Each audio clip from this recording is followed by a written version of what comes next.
민수기 33장 1절로 4절 말씀입니다. 모세와 아론의 인도로 대오를 갖추어 애굽을 떠난 이스라엘 자손들의 노정은 이러하니라. 모세가 야훼의 명령대로 그 노정을 따라 그들이 행진한 것을 기록하였으니 그들이 행진한 대로의 노정은 이러하니라. 그들이 첫째 달 15째 날에 라암셋을 떠났으니 곧 6월절 다음 날이라. 이스라엘 자손이 애굽 모든 사람의 목전에서 큰 권능으로 나왔으니 애굽인은 야훼께서 그들 중에 치신 그 모든 장자를 장사하는 때라. 야훼께서 그들의 신들에게도 벌을 주셨더라. 아멘. 우리 예수님 사랑하시면 아멘 하시겠습니다. 아멘. 우리 함께합니다. 하나님도 나를 죽기까지 사랑하십니다. 아멘. 믿으십니까? 아멘. 오늘 저는 민수기 33장 1절로 4절 말씀을 가지고 2020년을 돌아보며 라는 제목으로 함께 은혜를 나누고자 합니다. 오늘은 2020년 마지막 주일입니다. 지난 1년을 돌아보게 되는 시간입니다. 지난 1년 여러분 어떻게 사셨습니까? 어떤 분들은 좀 힘든 한 해였다라고 고백하는 분이 있는가 하면 또 어떤 분들은 그래도 뭐 괜찮았다라고 말씀하시는 분도 계실 겁니다. 어쨌든 길다면 길고 짧다면 짧은 그 1년이란 세월 우리가 한 해를 마감하면서 한 번쯤은 조용히 눈을 감고 지나간 1년을 한번 생각해 볼 필요가 있지 않나 생각합니다. 왜냐하면 하나님이 우리를 인도하셨다고 믿는다면 그 하나님의 인도는 결코 우연이 아니기 때문입니다. 그래서 여기까지 우리를 인도하신 그 하나님의 인도하심, 이유와 목적을 가만히 생각해 보면서 그 인도하심 굽이굽이 그거를 거울 삼아 다가오는 2021년을 준비하는, 그래서 새롭게 우리의 마음을 다짐하는 시간이 필요하기 때문입니다. 그러면 우리는 무엇을 돌아보고 또 무엇을 생각해 봐야 할까요? 첫째는 하나님께서 지난 1년 동안 우리를 어떻게 인도하셨고 또 왜 그렇게 인도하셨는지에 대해서 돌아보는 시간이 필요합니다. 두 번째는 그 모든 인도함 속에서 하나님은 결코 우리의 손을 놓지 않으시고 그 함께 하셨던 은혜를 기억해 보는 그런 시간을 가질 필요가 있는 겁니다. 오늘 본문 말씀으로 돌아가면 민수기는요, 영어로 numbers라고 되어 있습니다. 그러니까 한국말로 말하면 숫자라는 뜻이에요. 그 말 그대로 민수기는 그래서 이스라엘 백성들이 그 수를 세는 그러한 내용이 담겨져 있어요. 두 번 담겨져 있는데 첫 번째 조사했던 것이 그 애굽에서 떠나는 히브리 백성, 이스라엘 백성들이 그 출애굽하는 그 과정 속에 가나안을 향해서 출발할 때 그 속에서 이루어졌던 것이고, 두 번째가 가나안 땅에 다 가서 바로 앞에 이 요단강만 건너면 가나안 땅인데 그 요단강 모압 평지에서 그 이스라엘 백성들 숫자를 세는 그런 준비가 있었습니다.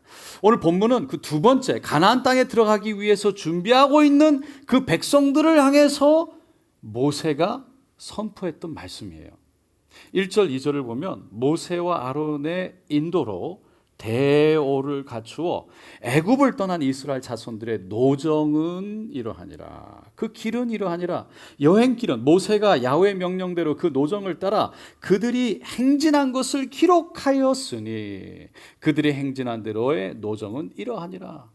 이렇게 말씀을 가만히 보면요, 우리 먼저 깨닫게 되는 건 하나님이 이스라엘 애굽을 떠나 가나안 땅으로 가는 모든 길을 인도한 그 길은요, 자기들이 원하는 길, 자기들이 뜻하는 길로 간 것이 아니라 하나님의 뜻 가운데 인도됐다는 거예요. 왜냐하면 야훼의 명령대로 그 노정을 따라 행진했다고 말하기 때문입니다.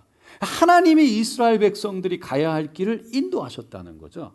근데 하나님이 보여주신 인도는요, 그냥 대충 이쯤 가라 저쯤 가라 그런 게 아니었어요. 정확한 시간과 그들이 가야 할 길과 머물러야 할 장소까지 그 시간 장소 구비 다 구체적으로 정해 주셨어요.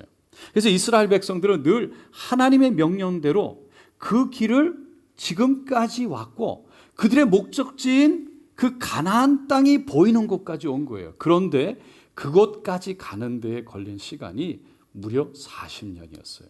그 광야길 이스라엘 백성들을 이끌고 출애굽했을 때 모세의 나이가 80이었는데 지금 그의 나이는 120살인 거예요. 근데 하지만 그 광야길 애굽에서부터 출발해서 가나안 땅이 바로 보이는 그 앞까지의 그 여정의 길들, 그 길들을 실제로 걸릴 수 있는 시간을 계산해 보면요, 40년이라는 시간이 필요한 시간은 아니었어요.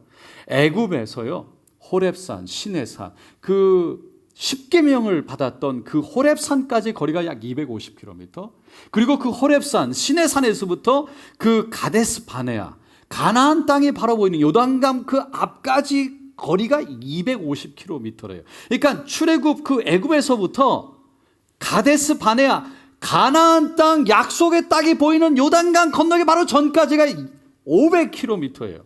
근데 여러분 신명기 1장에 보면 이스라엘 백성들이요, 이 호렙산에서 그 십계명을 받은 곳에서부터 가데스 바네아까지 가는데 250km를 약 11일 만에 갔다고 기록하고 있습니다. 그러니까 500km는 넉넉 잡아서 한 달이면 갈 수 있는 거리인 거예요. 그런데 그 길을 40년에 걸려서 간 겁니다. 그 길에 대해서 오늘 본문 바로 다음에 나오는 곳에 모세가 자세하게 이렇게 기록해 놨어요. 5절부터 이렇게 시작됩니다. 이스라엘 자손이 람셋을 떠나 숫곳에 진을 치고 숫곳을 떠나 광야 끝 에담에 진을 치고 에담을 떠나 바알스본 앞 바하히롯으로 돌아가서 믹돌 앞에 진을 치고 아히롯 앞을 떠나 광야를 바라보고 바다 가운데를 지나 에담 광야를 사흘 길을 가서 마라에 진을 치고 마라를 떠나 엘림에 이르니 엘림에는 샘물 12과 종려 70그루가 있으므로 거기에 진을 치고 그러면서 쭉 나가면서 49절까지 갑니다. 49절 끝에 요단강가 모압 평지 진영이 베디어 시못에서부터 아벨 시딤에 이르렀더라 라고 말합니다. 그러니까 이스라엘 백성들이요, 진을 치고 머물렀던 곳은 5절 이 람셋에서부터 시작해서 49절 이 아벨 시딤으로 끝나는 긴 여정이었던 거예요. 여기서 람셋은 애굽에 있는 도시였고 이 아벨 시딤은 가나안 입구 그 앞에 그 요단강 하류 쪽에 위치한 지역이었어요. 그러니까 애굽에서부터 요단강까지 가나안 땅 입구까지 하나님 인도로 갔던 지명 41곳을 다 일일이 기록해 놓은 겁니다. 그러면 여기서 우리가 질문하게 되는 것은 왜 모세가 그 모든 41곳의 지명을 애굽을 떠나면서부터 가나안 입구까지 그 모든 구비구비 지명들을 기록했을까라는 거예요. 그것은 이스라엘 백성들에게 그 지난 여정들을 돌아보고 그동안 있었던 일들을 기억할 필요가 있다. 기억해야 된다라는 의미예요. 여러분 사람들은요, 사실 힘들고 정말 어렵고 마음 아픈 그런 시간들을 사실 기억하거나 돌아보는 걸 별로 좋아하지 않습니다. 이스라엘 백성들이요, 한 달이면 갈 수 있었던 그 길을 무려 40년에 걸쳐서 갔으니까 물도 없지요. 먹을 것도 없는 그 광야길을 걸어갔으니까 순간순간 얼마나 힘들었을지 생각해 볼 수 있어요. 그런데 그 하나하나 갔던 그 지역 이름들을 얘기하면 그때 있었던 어려움들이 다 생각이 나는데 그런 것들을 기억하고 싶지 않았을 거예요. 그런데 모세가 지금 이스라엘 백성들에게 오히려 그 길을, 그 순간들을 기억하라고 그 길들의 이름을 쭉 하나하나 나열하고 있는 거예요. 그 길들, 그 장소들. 왜냐하면 두 가지 이유 때문입니다. 첫 번째는 그들이 40년이나 광야의 길로 들어가 있던 이유가 하나님께 불순종했기 때문이에요. 그래서 그 불순종했던 것을 기억하라는 거예요. 신명기 8장 2절에 보면 모세가 이렇게 얘기합니다. 한번 다 같이 읽어보겠습니다. 내 하나님 야훼께서 이 40년 동안에 내게 광야길을 걷게 하신 것을 기억하라. 이는 너를 낮추시며 너를 시험하사 내 마음이 어떠한지 그 명령을 지키는지 지키지 않는지 알려 하심이라. 40년간의 광야길은 그냥 어쩌다가 우연히 그냥 갔던 길은 아니라는 거예요. 하나님이 그 광야길을 걷게 하신 것을 기억해라. 우리가 잘 알듯이요, 이스라엘 백성들은 출애굽을 해서 홍해 앞에 갈라진 그 마른 땅을 건넜어요. 그 홍해를 건넌 후에 하나님의 산이라고 부리는 호렙산, 시내산에 도착하게 됩니다. 그리고 십계명을 받고 거기에 1년 정도 머물렀다가 이제 바란 광야, 그 모압 땅, 그 가데스 바네아, 가나안 땅이 바라 보이는 그곳까지 가는 거예요. 그곳에서 가나안 땅에 12명의 정탐꾼들을 보냈습니다. 그런데 돌아온 12명 중에 10명이요, 그곳에 가서 보고는 그 땅에는 거인들이 있어서 우리가 그들과 비교해서 보기에도, 우리가 우리들을 보기에도 메뚜기와 같았다라고 외쳤어요. 그런데 단 두 사람, 여호수아와 갈렙만이 그들은 우리의 밥이다, 아니다, 하나님이 우리와 함께 하신다라고 외쳤지만 이미 이스라엘 백성들의 마음은요, 그 10명의 부정적인 보기에 마음 뺏겨버리고 만 후에요. 그래서 밤새도록 통곡하고 옵니다. 그리고는 애굽으로 다시 돌아가자. 하나님을 원망하고 모세를 원망하고 불평합니다. 그것은 하나님에 대한, 아니 하나님의 약속에 대한 불신이었어요. 더 나아가서 하나님에 대한 불신이었어요. 그 불신으로 인해서 결국은 가나안 땅이 바로 앞에 보이는 그곳에 거기까지 갔다가 그곳을 들어가지 못하고 다시 돌이켜서 광야길로 나온 겁니다. 그래서 모세는 40년이 지난 지금 이스라엘 백성들이 하나님의 약속하신 땅, 그 가나안 땅 앞에 서서 지금 다시 들어가려고 하는 바로 그 직전에,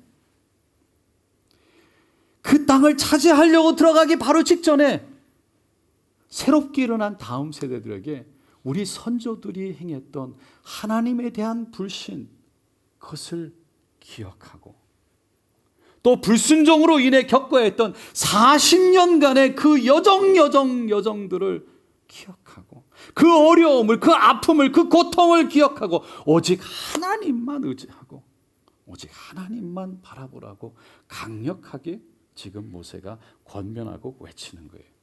그래서 이스라엘 백성들이요, 40년이란 광야 생활의 어려움을 겪은 것은 하나님이 그들을 낮추시고 시험하셔서 정말 하나님 말씀 앞에 순종하며 바른 길로 가는 것인지, 믿음이 준비되어 그 땅에 그 네피림의 후손들 거인들을 잡아서 싸워 이길 하나님만 의지할 믿음이 준비됐는지, 그거를 알기 위한 인도함의 길이었다는 것입니다. 만약에 그것을 모세가 이스라엘 백성들에게 말해주지 않았고 가르쳐주지 않았더라면 광야에서 이스라엘 백성들이 겪었던 그 많은 어려움, 그냥 그 고통들, 그것은 그냥 어려움과 고통으로 지나가고 말았을 거예요. 다시 말해서 그 어려운 일을 통해서 깨닫게 된 영적인 깨달음, 배움을 갖지 못했을 거고, 그저 어려웠다, 그냥 힘들었구나, 안 됐다, 우리는 그냥 그러지 말아야지, 그런 정도에서 지나가는, 어쩌면 정말 안타까운, 너무나 아까운 영적인 경험들이 되고 말았을 거라는 겁니다. 어떠한 40대 부인이요, 갑자기 심장마비가 왔습니다. 그래서 응급차에 실려 병원으로 갔어요. 근데 안타깝게 사망하고 말았습니다. 천국에 가니까 그 천국 문 앞에 문지기로 베드로 선생님이 서 계십니다. 그 베드로 선생님에게, 선생님, 아니 베드로 선생님, 저의 이 땅에서 삶은 여기까지인가요? 그랬더니 그 베드로 선생님이 쭉 기록을 보다가 아닌데, 아직 올 때가 안 됐는데 40년이나 더 남았으니 돌아가라 그러는 겁니다. 너무 기뻐가지고 땅에 탁 들어와서 깨어난 거예요. 깨어나 보니까 병원인 거예요. 내가 다시 얻은 이 인생, 내가 정말 그냥 그대로 흘려보내서는 안 되겠다. 그런 마음이 들었어요. 남은 인생 정말 신나게 즐겁게 기왕 입원한 거 성형수술이나 하자. 그리고서는 성형수술을 합니다. 그래서 그냥 온몸을 머리부터 다 뜯어 고치는 거예요. 그리고는 날씬하게 해가지고 딱 이쁘게 해서 퇴원했습니다. 그리고 병원을 딱 나오는데 그만 교통사고 나가지고 그게 또 천국에 간 거예요.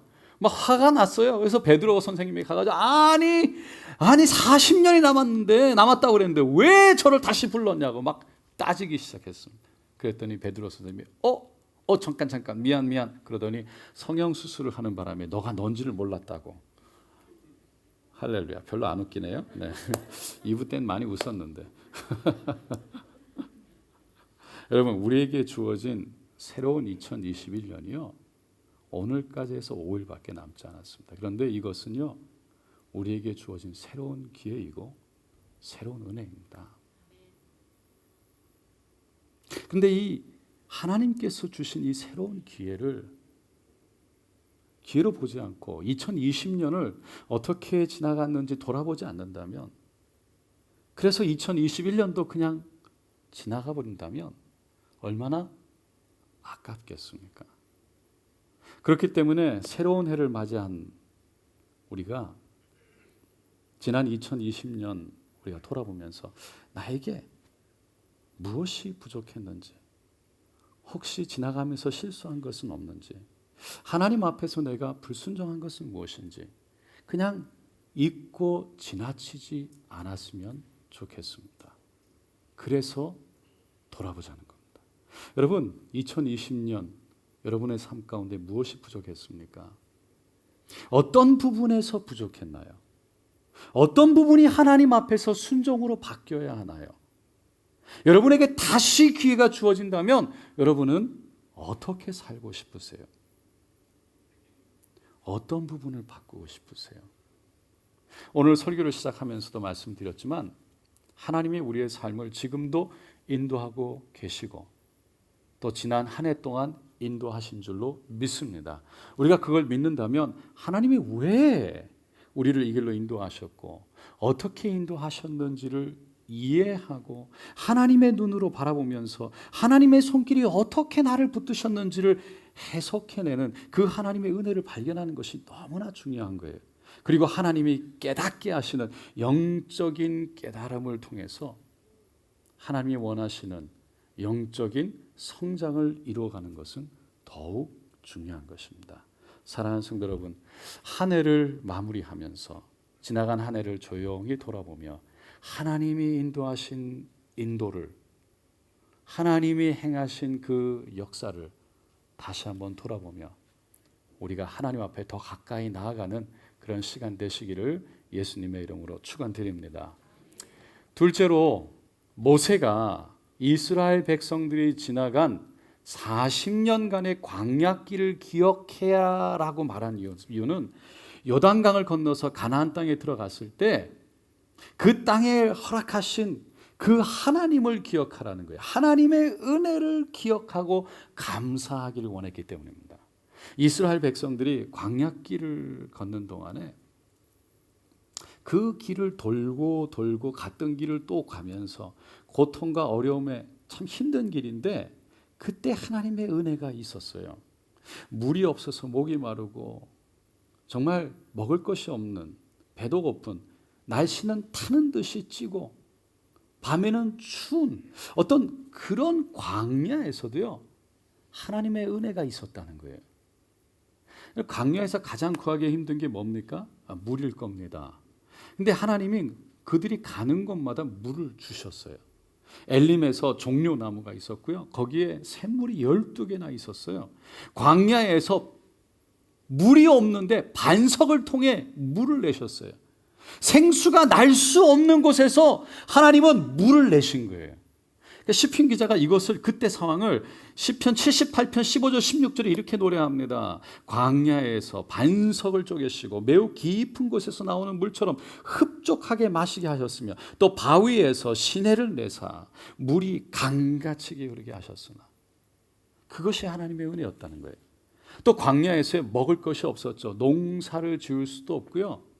그리고 가축을 키울 곳이 없었어요.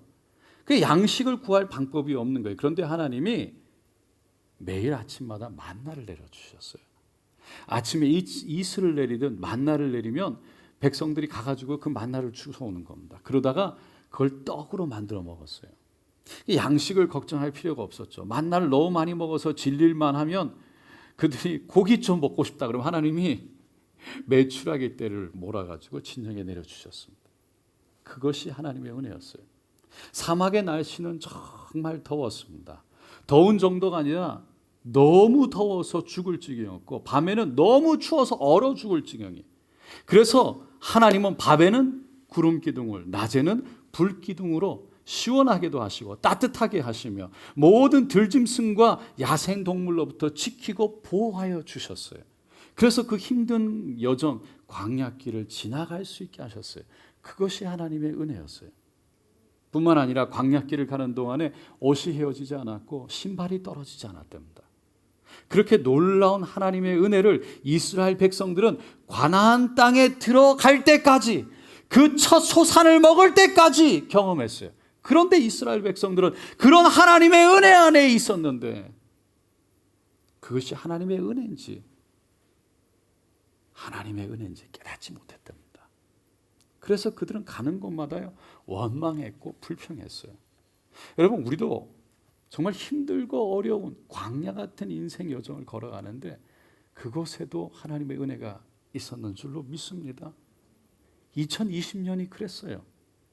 하지만 우리도 어쩌면 그 은혜를 은혜로 보지 못하고 그 하나님의 은혜를 은혜로 깨닫지 못하고 그냥 지나가지 않았는지 발견하지 못하고 생각하지 못했는지 마음으로 은혜로 받아들이지 못했는지 생각해 볼 필요가 있습니다. 지난 1년간 참 여러 가지 경험들을 하셨을 거예요. 어떤 분들은 건강 문제로 고통을 받은 분도 계셨을 거고 병원에 입원해서 실제 병원에서 시간을 보내야 했던 분도 계셨을 거고 여러 가지 검사를 받고 결과가 나오지 않아 기다리면서 마음 졸였던 분도 계실 거고 결과가 나왔는데 내가 원하는 결과가 아닌 전혀 다른 결과 예상치 못한 결과로 마음 아파하셨던 분도 계실 거고 아픈데 병원에 가긴 가야 되는데 갈 수 없는 상황 때문에 마음 정말 두려움과 아픔 속에 경험하셨던 분, 별일 아닌데 가족들끼리 의견이 맞지 않아 서로 싸웠던 시간들, 가정적으로 여러 가지 힘들고 어려움을 경험했던 그 시간, 그런 분도 계시고 코로나 바이러스로 인해서 불경기 때문에 생업에 어려움을 겪으셨던 분들도 있을 거고 장사가 되지 않아서 이러다 정말 문을 닫는 거 아니야? 그 두려움 속에 고통 가운데 계셨던 분도 계실 거고 성도들과 이웃들과 갈등으로 마음 아팠던 분도 계셨을 거고 어쩜 말 한마디 때문에 그 말 한마디가 비수처럼 꽂혀 밤새 잠 못 이룬 분도 계셨을 겁니다. 지난 1년 그렇게 힘들고 어려웠지만 중요한 것은요 오늘 이 시간 우리는 이 자리에 와 있다는 것입니다. 하나님이 우리를 여기까지 인도하셨기 때문입니다. 그래서 지금 이 자리에 우리는 아직도 건재하게 있는 것입니다. 그것이 하나님의 은혜입니다. 우리가 다 모르고 지나갔지만 순간순간 하나님은 굽이굽이 그 어려운 상황에 서 계셨고 도우셨고 붙드셨고 위로하셨고 그 하나님의 손길들을 보내주셨고 다시 일으켜서 세임 주셨던 그 하나님의 손길이 있었던 거예요. 그걸 우리가 다 알지 못하지만 깨닫지 못하지만 하나님은 그 자리에 서서 눈물로 우리를 위해 기도하시며 우리가 하나님의 은혜 안에 있기를 기다리셨어요. 우리는 그거를 기억해야 된다는 거예요. 하나님의 은혜가 우리를 여기까지 인도했다는 것을 기억해야 된다는 것입니다. 지난 1년 동안 우리는 코로나 바이러스로 인해서 단 한 번도 겪어보지 못한 그런 세상에 살고 있습니다. 집 밖에 나가고 싶은데 나가는 것도 두렵습니다. 가고 싶은 곳을 마음대로 가지 못합니다. 예전에는 한국도 마음대로 갔었는데, 여행도 마음대로 갔었는데 가지 못해요. 교회 예배도 마음대로 드리지 못하게 됐습니다. 그런 시간을 지나왔어요. 뉴스에서도 연일 백신에 대해서 소망적인 얘기를 하면서도 이 변이 코로나 바이러스가 일어나서 아직까지는 내년에 정말 어떤 일이 일어날지, 회복이 일어날지 잘 모르겠다고 미지수라고 얘기합니다. 그러니까 아무도 내년이 어떻게 될 거라고 말할 수 있는 사람이 없어요. 그러나 우리가 분명하게 말할 수 있는 한 가지는, 우리 하나님은 변함없이 올해도 그러셨듯이 내년에도 우리와 함께 하시고 하나님의 인도로 인도하실 거라는 겁니다. 내년에도 반드시 하나님은 우리를 지켜주시고 우리를 붙들어 주실 줄로 믿습니다. 한 집사님이요, 산길을 가게 됐습니다. 근데 쭉 가다 보니까 갑자기 낭떠러지가 나오고 그 앞에 건너가는 그 좀 위험해 보이는 다리가 나왔어요. 근데 거길 지나가야만 됐어요. 그래서 좀 두렵지만 지나가야 되니까 꼭 잡고 반쯤 갔는데 갑자기 바람이 불면서 막 다리가 흔들리는 겁니다. 보니까 그 밧줄들이 막 신락같이 막 끊어질 것 같아요. 너무 두려운 거예요. 그래서 막 그 자리에서 기도했어요. 하나님, 제가 이 다리를 무사히 건너가기만 해주신다면 이번 주일날 교회 가서 꼭 100만 원을 헌금하겠습니다. 그리고는 벌벌벌 떠면서 지나가는데 거의 끝까지 지나가게 됐어요. 이제 다 되겠구나. 그러면 생각해 보니까 좀 아까워요. 마음이 다시 이렇게. 그래서 기도합니다. 하나님, 아무래도 100만 원은 조금 센 것 같습니다. 그냥 절반으로 줄여주시면 안 되겠습니까? 그런데 갑자기 막 바람이 불면서 막 다리가 흔들리는 거예요. 너무 놀라가지고 그 사람이 소리를 질렀대요. 아니 하나님, 그 농담으로 한 것 같고 뭐 이렇게 화를 내십니까? 여러분, 지난 한 해 우리를 지켜주시고 함께 하실 뿐만 아니라 우리를 인도하신 그 하나님의 은혜를 잊지 마시기 바랍니다. 오늘은 2020년 마지막 주일입니다. 이제 곧 2021년 새해를 바라보게 됩니다. 지나간 우리의 모습들을 돌아보고 성장과 변화의 시간으로 삼을 뿐만 아니라 변함없이 우리를 붙드실 그 하나님의 그 은혜를 소망하면서 내년에도 반드시 승리할 것이라는 믿음으로, 그 믿음으로 2021년을 바라보게 되시기를 예수님의 이름으로 축원드립니다. 아멘.